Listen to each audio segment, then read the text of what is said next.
भारत माता की, भारत माता की जय। बाबा केदार, जय बाबा केदार। भगवान बद्री विशाल की, गोलजू महाराज की, कालिका मैया की, पूर्णागिरी मैया की, गंगा मैया की, यमुना मैया की। करनाल लोकसभा क्षेत्र के पानीपत के इस ऐतिहासिक स्थान पर आज उत्तराखंड और पूर्वांचल दोनों ही समाजों के बीच में आज के इस सभा में, इस संवाद कार्यक्रम में मंच पर आसीन भारतीय जनता पार्टी के जिलाध्यक्ष भाई दुष्यंत जी, यहाँ के लोकप्रिय विधायक आदरणीय प्रमोद जी, भारतीय जनता पार्टी की प्रदेश महामंत्री आदरणीय डॉक्टर अर्चना गुप्ता जी, श्री हरपाल सिंह डाडा जी, कार्यक्रम के संयोजक भारत भूषण जुयाल जी, जिनके द्वारा अनेक कार्यक्रमों का संयोजन किया जा रहा है, भारतीय जनता पार्टी उत्तराखंड प्रकोष्ठ के संयोजक श्रीमान ओम प्रकाश भट्ट जी, पूर्वांचल प्रकोष्ठ के प्रदेश संयोजक श्रीमान पवन प्रताप जी, कार्यकारिणी के सदस्य पूर्णचंद्र पांथरी जी, गौतम सिंह रायौत जी, जिला संयोजक उत्तराखंड प्रकोष्ठ पानीपत चंदन मिश्रा जी, जिला संयोजक पूर्वांचल प्रकोष्ठ केसर सिंह रावत जी, कुमाऊं सभा पानीपत सुमन झा जी, प्रधान पूर्वांचल समाज पानीपत सुधीर यादव जी, जिला संयोजक पूर्वांचल प्रकोष्ठ एवं मंच पर आसीन हमारे सभी पदाधिकारीगण, सभी नेतागण और इस कार्यक्रम में पधारे हमारे करनाल लोकसभा क्षेत्र और पानीपत क्षेत्र के आसपास से आए हुए सभी उत्तराखंड और पूर्वांचल समाज के सभी भाई बहनों का, हमारी प्रवासी बहन है रीता चमोली जी समेत उनकी एक टीम यहाँ पर प्रवासी के रूप में भी आई है, मेरे सभी बड़े बुजुर्ग, सभी उपस्थित माताएं बहनें, मेरे नौजवान साथियों, मैं आप सभी का देवभूमि उत्तराखंड के मुख्य सेवक के नाते आप सबका अपनी ओर से स्वागत करता हूं, आप सबका अभिनंदन करता हूं, आप सबको प्रणाम करता हूं। भाइयों बहनों,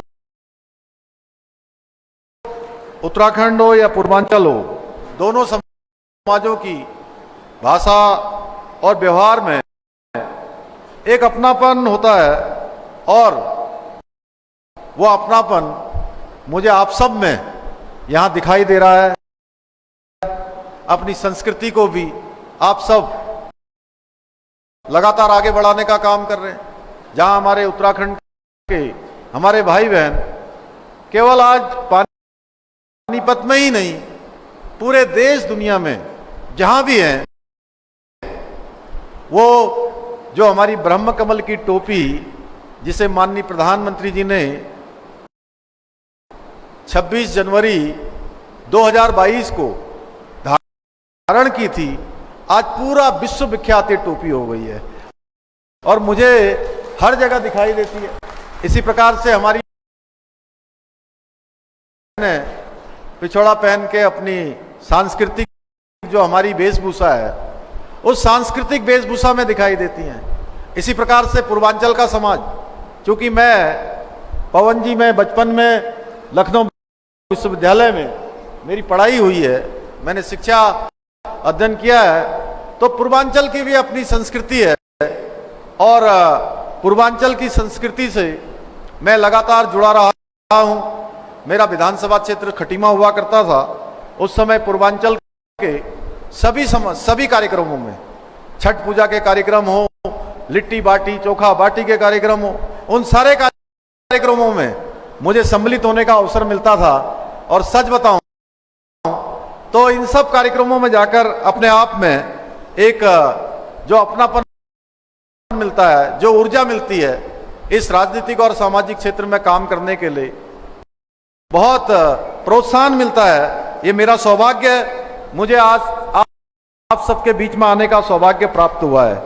जैसा आप सभी जानते हैं 25 मई को लोकसभा का यहाँ चुनाव होना है और मैं आप सभी के बीच में आज करनाल लोकसभा क्षेत्र के भारतीय जनता पार्टी के प्रत्याशी, हरियाणा के लगातार 9.5 वर्षों तक जिन्होंने हरियाणा को आगे बढ़ाने के लिए काम किया है, लगातार प्रयत्न और प्रयास किया है, उन सभी के लिए, उन्हीं के लिए, खट्टर जी के लिए मैं आप सबसे मत और समर्थन, और आप सब जो बेहिसाब जो गर्मी पड़ रही है, इस बेहिसाब गर्मी में भी आपसे मत और समर्थन और मतदान की अपील करने के लिए आप सबके बीच में आया हूं। आपने देखा है हरियाणा माननीय खट्टर जी के नेतृत्व में लगातार आगे बढ़ा है, समृद्धि के एक बेहतर कालखंड में आगे बढ़ा है। एक समय था यहां पर एक बेहिसाब, जिसका कोई हिसाब नहीं, इस प्रकार का यहां भ्रष्टाचार होता था। खट्टर जी की सरकार बनने से पहले 2014 से पहले जो देश के अंदर स्थिति थी, वही स्थिति, भ्रष्टाचार के सारे रिकॉर्ड हरियाणा में भी थे। चाहे वो परीक्षाओं के घोटाले हो, चाहे वो औद्योगिक घोटाले हो, या जमीनों के आवंटन के बांटा के घोटाले हो, वो सारे घोटाले इस हरियाणा ने देखे हैं। भाइयों बहनों, मैं आप सबसे आह्वान करता हूं कि अब आदरणीय खट्टर जी आपके सांसद के रूप में अपनी सेवाएं देंगे, और आप सब जानते हैं खट्टर जी को वोट देने का अर्थ है सीधे सीधे मोदी जी को वोट देना। मोदी जी और खट्टर जी ने हरियाणा में एक साथ हरियाणा के संगठन को बढ़ाने के लिए काम किया है, बड़ा परिश्रम किया है। उन दिनों में परिश्रम किया है जब संगठन बहुत कम हुआ करता था, स्कूटर में वो घूमते थे। आपने देखा होगा प्रधानमंत्री जी स्वयं इन बातों को कहते हैं। मैं और खट्टर जी मुख्यमंत्री के रूप में एक साथ जब मुख्यमंत्री मीटिंगों में होते हैं, तो उस समय भी जो प्रधानमंत्री जी की उनके साथ आत्मीयता है, निश्चित रूप से आप समझ लीजिए कि हरियाणा और हमारा ये लोकसभा क्षेत्र करनाल, ये पानीपत का क्षेत्र बहुत आगे बढ़ने वाला है। खट्टर जी इसको काफी आगे ले जाने का काम करेंगे, इसलिए उनको भारी मतों से विजयी बनाने का मैं आप सबसे आह्वान करता हूं। भाइयों बहनों, पिछले 10 सालों में मोदी जी ने जिस प्रकार से देश को आगे बढ़ाने का काम किया है, हम सब जानते हैं। देश को दुनिया का सिरमौर बनाने का काम किया है, दुनिया का नेतृत्व भारत करे ऐसा भारत बनाने का काम किया है। 2014 से पहले जिस प्रकार से हमारी पहचान दुनिया के अंदर घपले और घोटालों के देश के रूप में पूरी विश्व में हो गई थी, उस पहचान से आज भारत का डंका पूरे विश्व के अंदर बजाने का काम, भारत का मान सम्मान दुनिया के अंदर बढ़ाने का काम, आज भारत पूरे दुनिया का नेतृत्व करे ऐसा भारत बनाने का काम, दुनिया की 5वीं अर्थव्यवस्था भारत को बनाने का काम, और भविष्य में संकल्प लेकर कि भारत विकसित भारत बनेगा, भारत दुनिया का नेतृत्व करने वाला भारत बनेगा, और भारत दुनिया की नंबर 1 की अर्थव्यवस्था बनेगा। ये सब बनाने का काम और ये संकल्प लेने का काम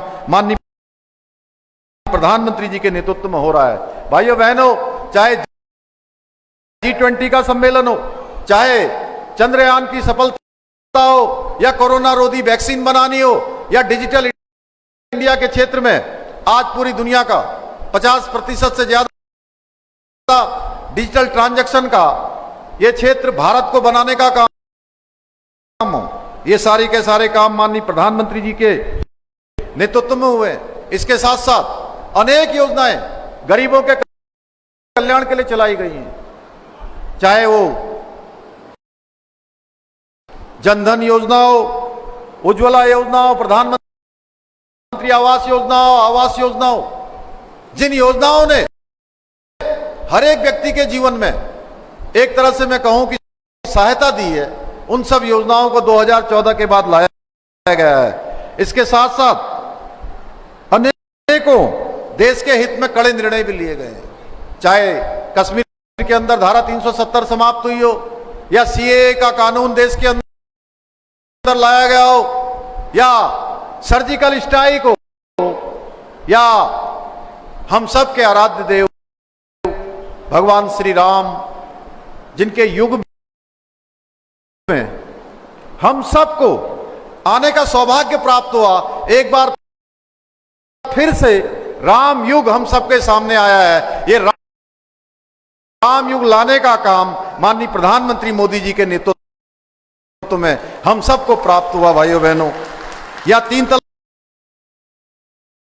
का खात्मा हो, ऐसे अनेक कड़े निर्णय लिए हैं और इतने कड़े निर्णय लिए गए हैं कि कांग्रेस की सरकार तो इन विषयों पर बात करने से भी कतराती थी। भाइयों बहनों, आज मोदी जी की दृढ़ इच्छा शक्ति से प्रेरणा लेते हुए, चाहे आज वो हरियाणा की सरकार हो, अनेक काम यहां हरियाणा के अंदर आगे बढ़े हैं। हरियाणा को एक नया हरियाणा बनाने का काम हो या उत्तराखंड के अंदर अनेक ऐतिहासिक निर्णय लेकर प्रदेश को एक नई दिशा देने का काम हो या प्रदेश के अंदर देश का पहला राज्य होने का गौरव उत्तराखंड को प्राप्त हो गया। भाइयों बहनों, उत्तराखंड देवभूमि में रहने वाले हर एक व्यक्ति के लिए, चाहे वो किसी जाति का होगा, किसी धर्म का होगा, किसी संप्रदाय का होगा, किसी वर्ग का होगा, उत्तराखंड देवभूमि में सबके लिए अब एक समान कानून हो जाएगा। भाइयों बहनों, ये विधेयक हमने पारित कर दिया है। इसके साथ साथ वहां पर नकल का जो खेल चलता था, नकल रोधी कानून हमने बना दिया। उत्तराखंड के मूल स्वरूप से अब कोई छेड़छाड़ नहीं होगी।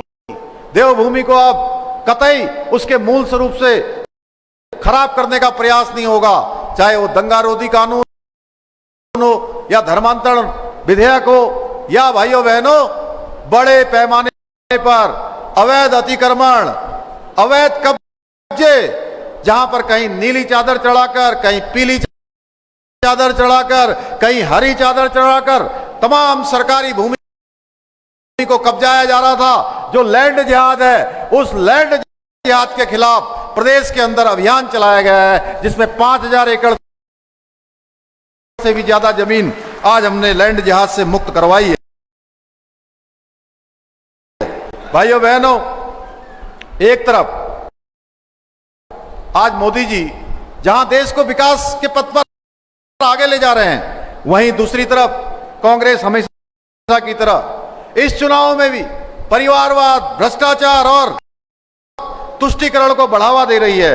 आपको याद होगा 2014 से पहले किस प्रकार घोटालों की लाइन लगी रहती थी, एक से बढ़कर एक घोटाले सामने आते थे भाइयों बहनों, लेकिन मोदी जी के 10 वर्षों के कालखंड में एक भी घोटाला नहीं हुआ, क्योंकि मोदी जी ने कहा प्रधानमंत्री की शपथ लेते ही कि न मैं खाऊंगा न किसी को खाने दूंगा। भाइयों बहनों, इनको देखते हुए जब इन भ्रष्टाचारियों पर कार्रवाई हो रही है,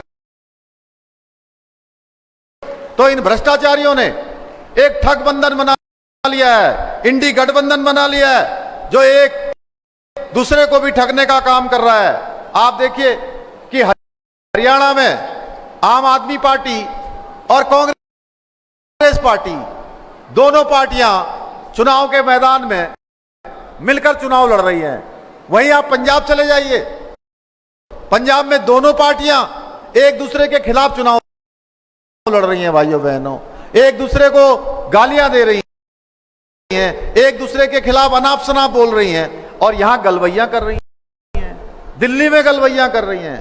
ये एक दूसरे को जब ठगने में किसी को नहीं छोड़ रहे हैं तो आप ये लगाइए, तो इसे ठगबंधन नहीं कहेंगे तो क्या कहेंगे बताइए? ठगबंधन कहेंगे कि नहीं कहेंगे? अरे जोर से बोलिए भाई, क्या है ठगबंधन? आम आदमी पार्टी की तरह जो जेजेपी पार्टी है वो भी मौकाप्रस्त पार्टी के रूप में आज हम सबके सामने है। जो पार्टी सत्ता के लालच में गठबंधन तोड़ रही है, उसके ऊपर जनता कैसे भरोसा कर सकती है? इसलिए हरियाणा की जनता अच्छी तरह से जानती है, जेजेपी को वोट देने का मतलब है अपने वोट को खराब करना। इसलिए भाइयों बहनों, कांग्रेस वो पार्टी है जिसने तुष्टीकरण की राजनीति करते हुए भगवान राम के अस्तित्व को भी नकार दिया था, राम सेतु को भी नकार दिया था और सुप्रीम कोर्ट में राम का मंदिर न बने, हमारे आराध्य देव भगवान का राम का मंदिर न बने, उसके लिए उन्होंने वकीलों की एक लंबी फौज खड़ी कर दी थी। भाइयों बहनों, इनको राम मंदिर के प्राण प्रतिष्ठा के कार्यक्रम का भी न्योता भेजा गया। उन्होंने तुष्टीकरण की नीति और एक वोट बैंक से डरकर, घबराकर कि वो वोट बैंक हमसे नाराज न हो जाए, हमारे आराध्य देव भगवान श्री राम के प्राण प्रतिष्ठा के कार्यक्रम को भी ठुकरा दिया। भाइयों बहनों, ये कांग्रेस पार्टी है जो कहती है शरिया कानून को, पर्सनल लॉ को और मजबूत करने की बात करती है। तुष्टीकरण की राजनीति में कांग्रेस इस हद तक गिर गई है कि आप पैतृक संपत्ति पर भी टैक्स लगाने की बात कर रही है। यानी कि आपने जो संपत्ति अपनी मेहनत से कमाई है, अपने बच्चों के लिए संभाल कर रखी है, कहते हैं कि हमारी सरकार बनेगी, कांग्रेस गठबंधन की सरकार बनेगी तो हम उसमें से आधी संपत्ति जब्त कर लेंगे और आधी संपत्ति जब्त करने के बाद वो आधी संपत्ति एक वर्ग विशेष के जो इनका वोट बैंक है उस वोट बैंक को दे देंगे, क्योंकि इनका मानना है कि जो देश की संपत्ति है, देश के आर्थिक संसाधन है, उस पर गरीबों का हक नहीं है, ओबीसी का हक नहीं है, एससी का हक नहीं है, एसटी समुदाय के लोगों का हक नहीं है। इनका मानना है कि एक वर्ग विशेष का हक देश के आर्थिक संसाधनों पर है। भाइयों बहनों, आपने देखा होगा इस गठबंधन के नेता लगातार ये बयान दे रहे हैं, इन्होंने ओबीसी के आरक्षण को भी छीनकर अल्पसंख्यकों को बांटने की तैयारी कर ली है। लेकिन देश की जनता कांग्रेस के इस मंसूबे को कभी कामयाब नहीं होने देंगी। भाइयों बहनों, जहां मोदी जी कहते हैं सबका साथ सबका विकास और कांग्रेस कहती है उनका एक ही लक्ष्य है, मेरा और मेरे परिवार का विकास। भाइयों बहनों, ये अंतर है। हरियाणा कांग्रेस में भी सिर्फ एक परिवार की चलती है। यहां कांग्रेस का कोई भी नेता चाहे कितनी भी मेहनत कर ले, लेकिन कांग्रेस की परिवारवादी ताकतें उसे कभी आगे नहीं बढ़ने देती हैं, हमेशा एक परिवार की सुनी जाती है। मैं अनेक क्षेत्रों में गया हूं, अंबाला भी गया हूं, रोहतक भी गया हूं, यमुनानगर भी गया हूं, सब जगह मैंने जाकर देखा है, कैथल क्षेत्र में भी गया हूं। भाइयों बहनों, परिवारवाद, भ्रष्टाचार और तुष्टीकरण की राजनीति करने वाले ऐसे राजनीतिक दलों को अब समय आ गया है इन सबको जड़ से उखाड़ फेंकने का, इनको समाप्त करने का समय आ गया है। भाइयों बहनों, मैं चुनाव प्रचार में आज पूरे देश के अंदर उत्तर से लेकर दक्षिण, दक्षिण से लेकर पश्चिम, पूरब, अटक से लेकर कटक, कन्याकुमारी तक अनेक स्थानों पर जाने के बाद ये कह सकता हूं पूरे देश के अंदर देश के लोगों ने मन बना लिया है, देश की माताओं बहनों ने मन बना लिया है, नौजवानों ने, बुजुर्गों ने मन बना लिया है कि मोदी जी को तीसरी बार देश का प्रधानमंत्री बनाना है। भाइयों, तीसरी बार प्रधानमंत्री बनाना है और मोदी जी की लहर पूरे देश में चल रही है। हम सबका सौभाग्य है इस करनाल लोकसभा क्षेत्र के लोगों का कि हमारे यहां पर एक तपे तपाए, जिनका एक राजनीति के क्षेत्र में, सूची क्षेत्र में एक लंबा अनुभव है, आप सबको ऐसा गौरव मिल रहा है कि उनको आप सांसद के रूप में ऐतिहासिक मतों से जिताकर भेजे। और मैं हरियाणा के अंदर अनेक स्थानों पर जाने के बाद ये कह सकता हूं कि ऊपर ऊपर चाहे भरम की जो भी बात हो, लेकिन किसी भी सीट पर यह चर्चा नहीं है कि कोई और जीतने वाला है। लोग कहते हैं हर सीट पर यहां भाजपा जीतने वाली है, मोदी जी को प्रधानमंत्री बनाने के लिए लोग वोट देने वाले हैं। मेरा पूरा विश्वास है कि आगामी 25 मई को चाहे गर्मी कितनी भी हो जाए, अभी मैं देख रहा हूं तापमान लगातार बढ़ रहा है, उसके कारण से भाइयों बहनों कई जगह पर लोग सोचते हैं कि अगर मैं वोट नहीं दूंगा तो क्या होगा जी, मोदी जी तो बनने ही वाले हैं, खट्टर जी तो जीतने ही वाले हैं। देखिए, मैं आपको एक छोटी सी कहानी आपको बताना चाहता हूं। एक बार एक फकीर, एक संत महोदय ने एक मंदिर में भंडारे का आयोजन किया और हर एक गांव वाले लोगों से कहा कि सब लोग एक एक लोटा दूध लेकर आएंगे और एक टब रख दिया गया, उसके ऊपर तिरपाल डाल दी गई। सबको कहा कि एक एक लोटा दूध अपने अपने घर से देंगे, कल इसका प्रसाद बनाया जाएगा, हलवा बनाया जाएगा, उसके बाद जो है भंडारे का आयोजन होगा। भाइयों बहनों, हर किसी के मन में आ गया कि मैं अगर दूध नहीं भी ले जाऊंगा तो इतने सैकड़ों लोग इसमें दूध देने वाले हैं, मैं पानी डाल के आ जाता हूं। तो हर एक के मन में यही बात आ गई कि मैं पानी डालूंगा तो भी सब दूध डाल रहे हैं। जब उसको खोला गया तो तिरपाल के नीचे से जानते क्या निकला? पानी ही पानी निकला। इसलिए भाइयों बहनों, आपसे पानी नहीं चाहिए इस देश की समृद्धि के लिए, इस देश की मजबूती के लिए, हमारे बच्चों के भविष्य के लिए, देश के भविष्य के लिए, विकसित भारत के संकल्प के लिए, भारत दुनिया का सिरमौर भारत बने, भारत दुनिया का नेतृत्व करने वाला भारत बने, भारत दुनिया का अर्थव्यवस्था में नंबर 1 भारत बने। उसके लिए हमको गर्मी को तिलांजलि देनी होगी। गर्मी, पसीना, धूप, इस सब को चाहे आंधी आए या तूफान, यह अभियान हमारा रुकना नहीं चाहिए। मतदान का जो हमारा अभियान है वो पूरा 100% होना चाहिए। मुझे पूरा विश्वास है कि 25 मई को आप भारी संख्या में कमल पर वोट देकर आदरणीय खट्टर जी को विजय बनाकर मोदी जी को प्रधानमंत्री बनाने में, इस लोकतंत्र के महायज्ञ में अपना योगदान देंगे। मैं इसी आशा विश्वास के साथ आप सबको अभी से मतदान दिवस की और अभी से आप सबको एक ऐतिहासिक विजय की, पानीपत वासियों को, करनाल वासियों को बधाई देते हुए अपनी बात को समाप्त करता हूं। बहुत बहुत धन्यवाद। जय हिंद, जय भारत। भारत माता की। हरियाणा की हर राजनीतिक खबर के विश्लेषण के लिए हमारे चैनल जनमत हरियाणा को लाइक, शेयर और सब्सक्राइब करना ना भूलें।